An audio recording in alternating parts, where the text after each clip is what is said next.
Planning to get to Tonder, Denmark from Berlin, Germany for just 49 euros? Let me show you exactly how we manage 6 transfers in 10 hours of travel on a budget. Hi everyone, I'm Nikki, and today you'll join me and my husband on one of the most unforgettable journeys of our lives. From Berlin, Germany to Tonder, Denmark, where we'll be getting married. A whole day of trains, buses, and transfers, all with just a Deutschland ticket worth 49 euros. But beyond the trip, this is a story of love, resilience, and sacrifice. When we entered the station, we immediately checked the screen to find the train to Rostock. It was early, but the place was already bustling with people. My husband was focused on eating his bread while I couldn't stop glancing at the clock. When we finally boarded the train, we both smiled at the camera, but inside I could still feel the tension. This was only the first stop, and the day was going to be long. Finally, the train started moving. As he sipped his hot tea, I couldn't help but think about how we'd manage 6 transfers.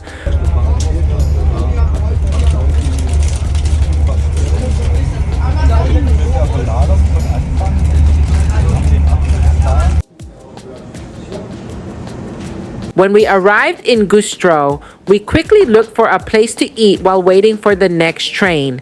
He ordered fries and a burger while I opted for Turkish pizza. The meal was simple, but every second that passed felt heavy. After our snack, we went back to the Güstrow station to go to Lübeck Hauptbahnhof.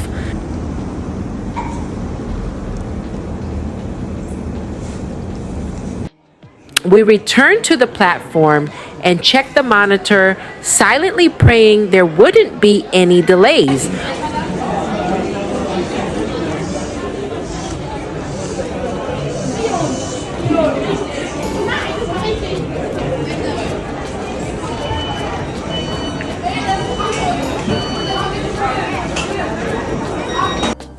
Once we boarded the train to Kiel, I noticed how packed it was.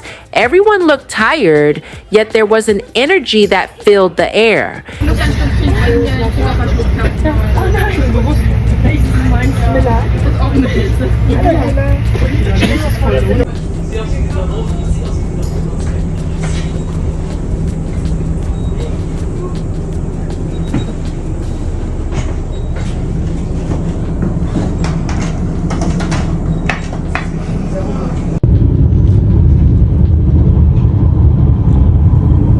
As we ate our packed adobo and rice, I momentarily forgot about the nerves. In those simple moments, I thought, it's nice to slow down even when the day is full of challenges.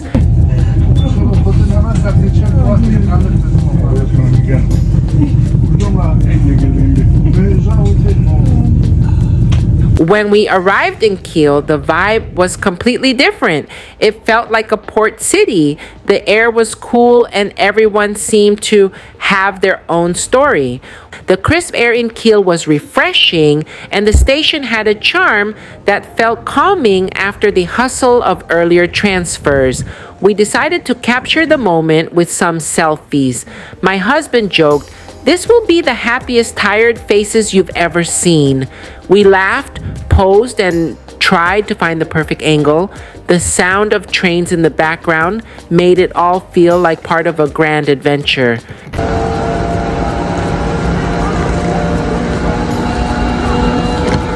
But the tranquility didn't last long.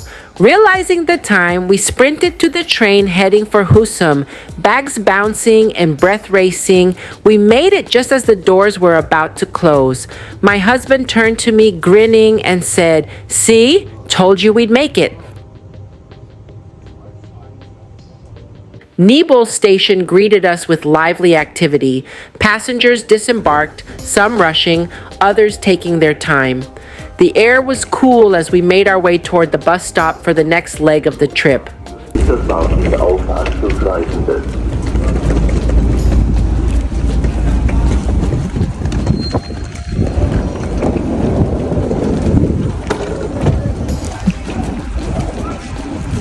I filmed the bustling station and caught a glimpse of the replacement bus waiting nearby.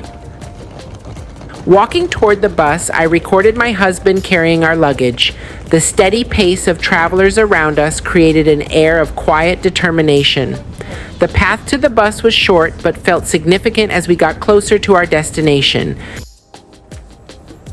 Arriving in Opusum, we stepped off the bus into a quiet station. The old train that would take us to Tonder was already waiting. Its vintage design stood out, adding a unique touch to this part of the journey. Inside, my husband led the way, looking for seats.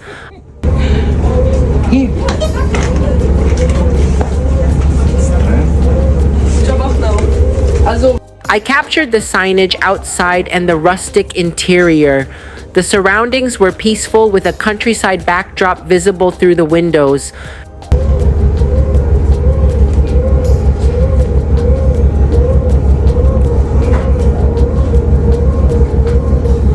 As we stepped off the train in Tonder, the quiet atmosphere immediately greeted us. I recorded us walking out, panning the camera to capture the station's simple beauty. The long journey felt worth it as I caught my breath and let the realization sink in.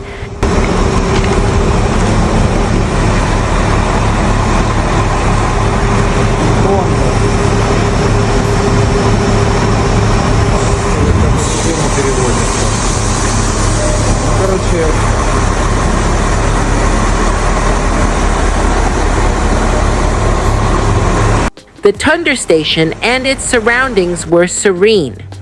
I filmed the station signage and the soft light glowing over the small town. I turned the camera on myself to share the moment.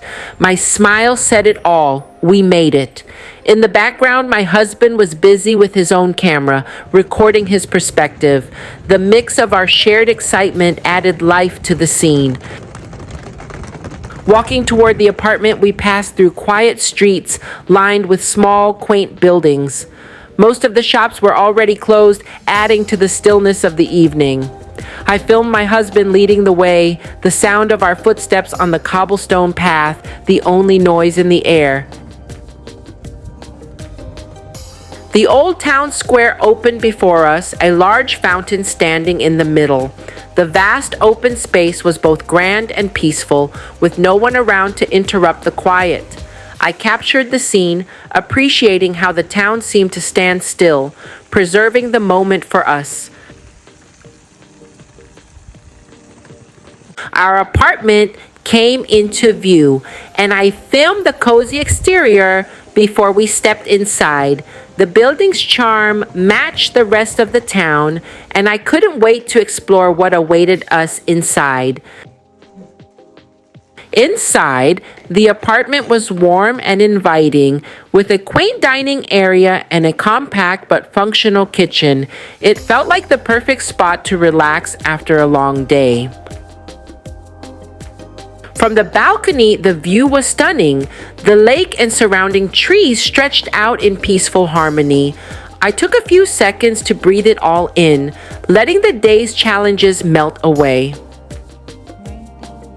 As a recap, our journey began at 8:36 a.m. at Berlin Südkreuz station, with the RE5 train heading to Rostock Hauptbahnhof, making a stop in Güstrow. From there, at 12:08 p.m., we boarded the RE4 to Lübeck Hauptbahnhof. At 2:06 p.m., we continued with the RE83 to Kiel Hauptbahnhof, soaking in the port city's charm upon arrival. By 4:03 p.m., the RE74 took us to Husum, where we transferred to the train heading to Nibel at 5:30 p.m. From Nibel, we transitioned to a bus RB66 at 6:05 p.m. due to a train replacement. And finally, at 6:20 p.m., we caught the train from Opusum to Tonder station, arriving at 6:33 p.m. If our story inspired you, don't forget to subscribe to this channel, like the video, and share it with someone you love. Remember, love is like a journey. It's long, full of challenges, but absolutely worth it.